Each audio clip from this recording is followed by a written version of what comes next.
Oi, oi! Se você não me conhece, eu sou a Mari e esse é o primeiro vídeo do quadro Outras Primaveras com o nome oficial de Outras Primaveras.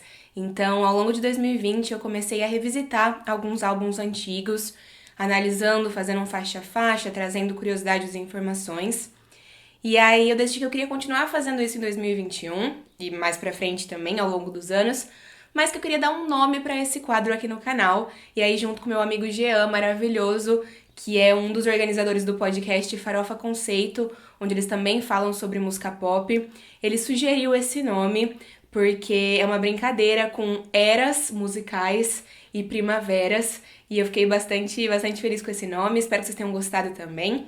E eu joguei na aba comunidade aqui do canal uma enquete perguntando qual álbum vocês gostariam que iniciasse esse quadro no ano de 2021. E as opções que eu dei foram Breakout, da Miley Cyrus, e o Here We Go Again, da Demi Lovato. O Breakout ganhou, mas eu vou continuar fazendo essas enquetes, colocando 2 álbuns ali pra disputar a preferência de vocês ao longo do ano. E aí vocês vão me ajudando a escolher os temas de vídeo para esse quadro em específico, tá bem? Então hoje a gente vai conversar sobre o Breakout, que é o segundo álbum de estúdio oficialmente da Miley Cyrus. A Miley lançou, o seu primeiro álbum de estreia foi o Meet Miley Cyrus, Conheça Miley Cyrus, mas esse álbum ele foi lançado junto com o álbum de trilha sonora de Hannah Montana da segunda temporada, então foi um álbum duplo. Mas o Breakout é o primeiro álbum da Miley desassociado do nome Hannah Montana, o primeiro álbum que foi lançado somente com o nome dela, apesar de, claro, ela sempre carregar com ela o peso dessa personagem e dessa série tão icônica que foi responsável por transformar a vida dela mesma. O Breakout ele foi lançado no dia 22 de julho de 2008 e a Miley Cyrus tinha apenas 15 anos quando isso aconteceu. É muito surreal pra mim quando eu paro pra pensar que a Miley tinha 15 anos só quando ela lançou esse álbum, porque esse é um álbum que eu gosto muito, que marcou muito a minha pré-adolescência e a minha adolescência. É um álbum que até hoje eu escuto bastante, então bem surreal mesmo, assim, pensar que ela era tão nova quando esse lançamento aconteceu. Eu acho que o título escolhido para esse álbum, Breakout, ele é bastante autoexplicativo, porque a palavra breakout significa se libertar, fugir, e acho que faz muito sentido se a gente pensar que, a Miley estava bastante engajada em encontrar o seu caminho na música como Miley e não simplesmente como Hannah Montana. Acho que Breakout é o primeiro grande passo que a Miley deu em direção a isso, a realmente encontrar o seu lugar, encontrar o som que ela gostaria de fazer. Inclusive, ela mesma disse que o motivo para ela ter escolhido esse título, um dos motivos foi isso, foi por ter sido o primeiro álbum que não era associado a Hannah Montana. E o segundo motivo foi justamente essa busca dela por liberdade, por autenticidade, por, enfim, tentar ali descobrir quem ela era enquanto artista. Eu acho que o Breakout, ele é um álbum muito mais livre do que o Meet Miley Cyrus foi, óbvio, e começa a indicar o amadurecimento da Miley, ainda que esse álbum seja um álbum voltado para o público adolescente e feito por uma adolescente, então é óbvio que as músicas têm esse caráter, mas eu acho que é um álbum que já mostra muito de quem a Miley viria a ser. Eu acho que hoje, quando a gente olha pra trás e a gente olha pro Breakout, é fácil de enxergar o crescimento da Miley enquanto artista e como ela chegou onde ela tá hoje, no momento em que ela pôde lançar o Plastic Hearts, que foi o álbum que ela lançou no ano passado, que é um álbum mais rock, porque o Breakout ele tem uma sonoridade bastante pop rock. Ainda é um álbum pop, ainda é um álbum dentro da Hollywood Records, que é a gravadora da Disney, mas é um álbum que já traz elementos de rock and roll, elementos de uma certa agressividade que a Miley sempre teve dentro dela. Inclusive, no Miles to Go, que é o livro autobiográfico que a Miley lançou em 2009, ela fala um pouco sobre o processo de desenvolvimento e de planejamento do Breakout. E sobre a sonoridade, ela disse o seguinte: quando estávamos planejando o Breakout, eu entrei em estúdio com os meus produtores e disse que eu queria fazer um álbum que fosse mais rock and roll do que pop. Eu queria que o álbum fosse um sucesso, é claro, especialmente porque foi o meu primeiro álbum sem a Hannah Montana. Mas mais do que isso, eu queria que fosse a minha música, a música que eu gostaria de escrever e de estar fazendo. Nesse mesmo trecho, logo em seguida, ela fala o seguinte: e sim, muitas das músicas são sobre o rompimento, o término com o príncipe encantado, afinal eu sou humana. Eu já falei sobre quem é o príncipe encantado, ao qual a Miley se refere em vários momentos do Miles to Go, no vídeo que eu fiz sobre o Meet Miley Cyrus. Inclusive, se você ainda não viu esse vídeo, vou deixar linkado aqui do lado. Poucas pessoas assistiram a ele e eu gostei bastante do resultado. Mas, de qualquer forma, o príncipe encantado é o Nick Jonas. Muita gente já sabe, mas o Nick foi o primeiro amor da vida da Miley e vice-versa, né? Ela também foi o primeiro amor da vida dele. E tem muitas músicas do início da carreira da Miley que ela escreveu sobre o Nick, e também tem muitas músicas do início da carreira dos Jonas Brothers que o Nick escreveu sobre a Miley. Já tinham algumas músicas no Meet Miley Cyrus que eram sobre o Nick, e no Breakout a gente tem outras músicas que são sobre ele também. A faixa título do álbum, Breakout, também é a música que inicia esse álbum. Essa é uma das músicas que não foram escritas pela Miley Cyrus. Essa música eu acho que ela fala muito sobre se sentir presa, se sentir obrigada a seguir regras e a obedecer pais irresponsáveis, ao mesmo tempo em que tudo que você quer fazer é se divertir com seus amigos, como se não existisse nada mais importante. Tem um momento da música em que a Miley canta assim: estou cansada de me dizerem o que fazer, isso é tão injusto, isso não é nada legal. Eu acho, na verdade, que esse trecho e toda a faixa Breakout, acima de qualquer coisa, também fala sobre a relação da Miley com a Disney e com o senso de responsabilidade que ela teve que adquirir muito cedo. Eu acho que justamente a Miley se identificou com essa música pela mensagem que ela traz, fazendo essa conexão com a vida dela de uma adolescente comparada com a vida que ela tinha que levar enquanto uma cantora famosa que trabalhava todos os dias, que gravava série, que gravava álbum, que fazia turnê, e sobre como ela tinha que seguir uma certa imagem. Essa música, ela tinha sido inicialmente gravada pela Katy Perry para o álbum One of the Boys, que foi o álbum de estreia da Katy, mas ela foi descartada. E ainda bem que ela foi descartada, porque eu acho que ela combina muito mais com a Miley do que com a Katy. E uma curiosidade é que os backing vocals da Katy foram adicionados a essa faixa, então a Katy Perry, ela é creditada em Breakout, na faixa Breakout, nesse álbum da Miley. A segunda faixa do álbum é a icônica Seven Things. Essa música foi o primeiro single do álbum, foi composta pela Miley e é sobre o Nick Jonas, não existem dúvidas disso. No Miles to Go, o livro da Miley, ela conta que ela e o Nick terminaram no dia 19 de dezembro de 2007. Ela estava em turnê e o Nick estava com ela, porque os Jonas Brothers estavam participando da turnê, eles estavam abrindo shows. Ela falou também que ela estava com bastante raiva quando ela escreveu Seven Things, e que era uma forma dela de punir o príncipe encantado por ter machucado seu coração. Mas ela disse também que ela sabia desde o começo que a música ia acabar se tornando uma canção de amor. Aqui ela lista 7 coisas que ela odeia nessa outra pessoa ao longo da música, mas ela termina a música listando também as 7 coisas que fizeram com que ela se apaixonasse por essa pessoa. É uma música sobre como ela acha que deveria odiá-lo, quando na verdade ela não consegue odiá-lo. E aí ela deixou muito claro que essa música era sobre o Nick, quando no clipe de Seven Things ela incluiu tanto um colar que tinha sido presente dele, quanto uma foto que aparece ali riscada, borrada, mas uma foto que todo mundo sabia que na versão original dessa foto ela estava com o Nick Jonas. The Driveway, que é a terceira faixa do álbum, é outra música que iria para o álbum de estreia da Katy Perry. Mas então a música acabou sendo comprada pra Miley, que decidiu manter só o refrão da versão original dessa música e escrever novos versos. Inclusive, se você digitar The Driveway Katy Perry no YouTube, você encontra a demo gravada pela Katy com os versos originais. The Driveway fala sobre o fim de um relacionamento, fala sobre ter tentado se segurar a um relacionamento por mais tempo do que você deveria. Acho que é muito sobre perceber que é hora de deixar esse relacionamento ir embora e seguir em frente. E eu acho que não é difícil imaginar que os versos escritos pela Miley também tenham sido inspirados no término dela com o Nick Jonas. A quarta faixa do Breakout é um cover de Girls Just Wanna Have Fun, da Cyndi Lauper. Sobre isso, a Miley disse que encontrou com a Cyndi Lauper nos bastidores da edição 50 do Grammy, e que as duas foram apresentar um prêmio juntas e acabaram conversando sobre os Rolling Stones, sobre outras músicas, e a Miley percebeu que elas tinham um gosto musical bastante parecido. E aí a Cyndi Lauper disse pra Miley não ter medo de nada. Ela acreditava que as pessoas desperdiçavam muito as suas vidas tendo medo. e que a Miley deveria voar o quão alto ela pudesse, ir até a lua, mas não porque alguém estivesse dizendo que era isso que ela deveria fazer, e sim porque aquilo era o que ela queria fazer de fato.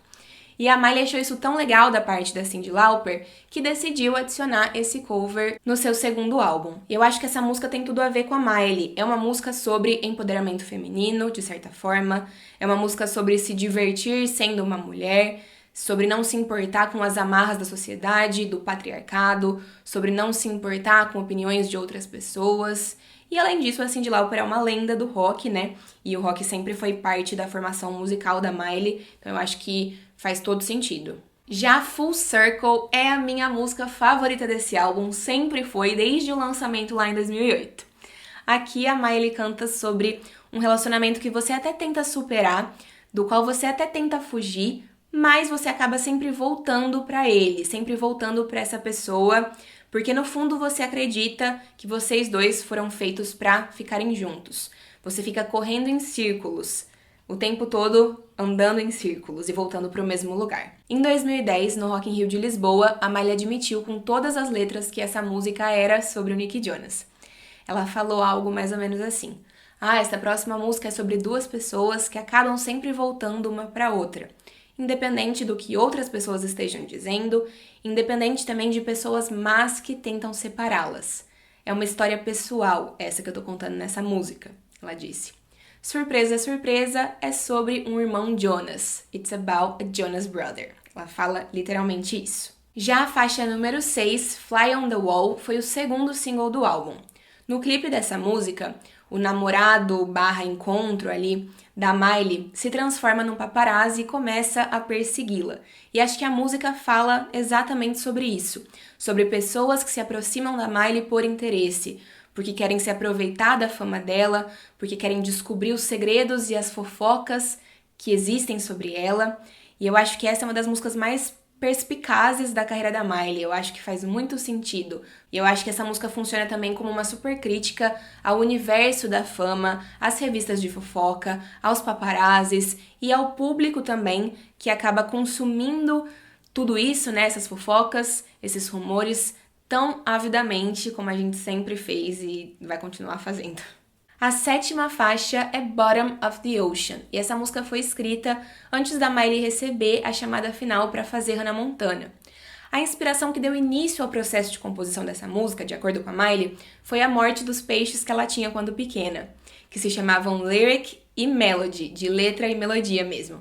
Só que a música acabou se tornando muito mais do que isso. De acordo com a Miley, essa música é sobre pegar sentimentos que por algum motivo não fazem mais sentido para você e colocá-los no fundo do oceano, escondidos num lugar onde eles não vão mais poder ser encontrados. É sobre superar sentimentos negativos que tenham acontecido dentro de você e na sua vida.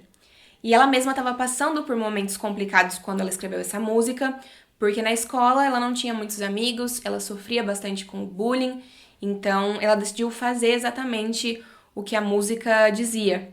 E logo em seguida ela recebeu a resposta final de Hannah Montana. Então deu tudo certo, né?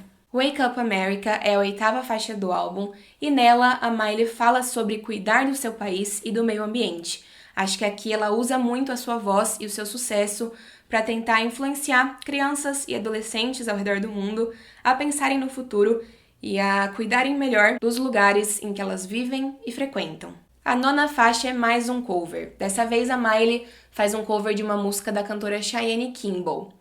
A versão da Miley ganhou o nome de These Four Walls, enquanto a versão original era chamada simplesmente de Four Walls, sem o this. Eu entendo que essa música fala sobre refletir entre quatro paredes de maneira privada sobre o fim de um relacionamento. Eu acho que é sobre ver um relacionamento chegando ao fim e sofrer, lidar com esse fim de maneira privada, sozinha, sem transformar tudo isso em algo público. Simple Song é outra música que não foi escrita pela Miley, mas pela letra poderia ter sido, porque tem tudo a ver com ela também. Eu acho que Simple Song é sobre estar incomodada com todo o barulho, com todo o caos que cercam a vida. É sobre querer encontrar uma maneira de mutar todo esse barulho, de ficar em silêncio e em paz. Eu acho que poderia ter sido escrita facilmente sobre a relação da Miley com o sucesso, com a fama e com o fato dela ter se tornado uma estrela da Disney que tinha a responsabilidade de agir como um modelo, como um exemplo para os seus fãs. E aqui me chama muito a atenção a parte musical, porque os versos da música, onde a Miley canta reclamando sobre a loucura em que ela vive, soam um pouco mais agressivos, melodicamente, instrumentalmente, mais agitados, agressivos, barulhentos. E aí no refrão, enquanto ela fala sobre querer bloquear todo esse barulho, todo esse agito, todo esse caos, e querer ouvir nada além de uma canção simples, a música se torna mais calma, mais leve na parte sonora, na parte musical mesmo. A última música inédita do Breakout é Goodbye, que significa adeus em português. E apesar da Miley nunca ter confirmado até onde eu sei, é outra música que eu aposto que seja sobre o fim do relacionamento dela com o Nick Jonas. Já que essa música é sobre desejar que você nunca tivesse dito adeus para uma outra pessoa. É sobre lembrar de tudo que vocês viveram juntos e sentir saudade. Sentir vontade de ligar, de ir atrás, mas apesar dessa vontade, saber que as coisas não são tão simples assim. Porque afinal, se elas fossem simples, vocês nunca teriam dito adeus para começo de conversa. E aí então, o álbum ele é oficialmente finalizado com a versão da Rock Mafia da música See You Again. E além deles produzirem essa versão dessa música, eles também coescreveram e produziram várias outras músicas desse álbum. Sobre a letra dela, eu já falei disso no vídeo em que eu analiso o Meet Miley Cyrus. O Breakout alcançou a posição número 1 da Billboard 200, que é a lista mais importante de álbuns da Billboard, no dia 9 de agosto de 2008. E aí, em outubro do mesmo ano, ele também recebeu certificados de ouro e de platina por mais de 1 milhão de cópias vendidas só nos Estados Unidos em menos de 3 meses de lançamento. A maioria das reviews e críticas desse álbum se perderam com o tempo, mas a gente ainda tem alguns trechinhos vinculados no Metacritic, e eu vou ler alguns deles para vocês. A Billboard disse: embora ainda seja apropriado para menores de idade, o Breakout também é para crianças grandes. O Boston Globe disse: com o Breakout, Miley Cyrus claramente fez a escolha de romper com a brilhante e feliz personagem de Hannah Montana, mas ela não alterou tanto seu tom a ponto de seus fãs não reconhecerem que ela está apenas sendo a Miley. O AllMusic disse: embora o Breakout não seja tão revolucionário quanto ele poderia ser, ainda move Miley para mais perto de uma identidade e carreira fora de Hannah Montana. E a Rolling Stone também falou: com o Breakout, a abelha rainha da Disney finalmente tem um disco pop sofisticado com seu próprio nome. E ela está extravasando as frustrações de uma adolescente que é muito crescida para se submeter aos seus pais, professores ou a qualquer outra pessoa. Eu amo, como eu disse no começo do vídeo, eu amo muito o Breakout do fundo do meu coração. Ele me marcou muito e sei que marcou toda a galera da minha geração que acompanhava o Disney Channel e as produções e os artistas gerados pelo Disney Channel também. Mais de um ano depois do lançamento do Breakout, a Miley entrou em turnê com a Wonder World Tour para divulgar esse álbum e também para divulgar o EP The Time of Our Lives, que ela lançou em 2009 e que contém alguns dos principais sucessos da carreira dela, como The Climb, Party in the USA, When I Look at You. E eu quero muito falar sobre esse EP aqui no canal. Então, se você gostou desse vídeo e quer ver mais vídeos sobre a discografia da Miley, deixa um like, se inscreve se você não for inscrito ainda e comenta aqui embaixo para eu saber que existe interesse. Obrigada por ter me assistido, um beijo grande e a gente se vê em breve.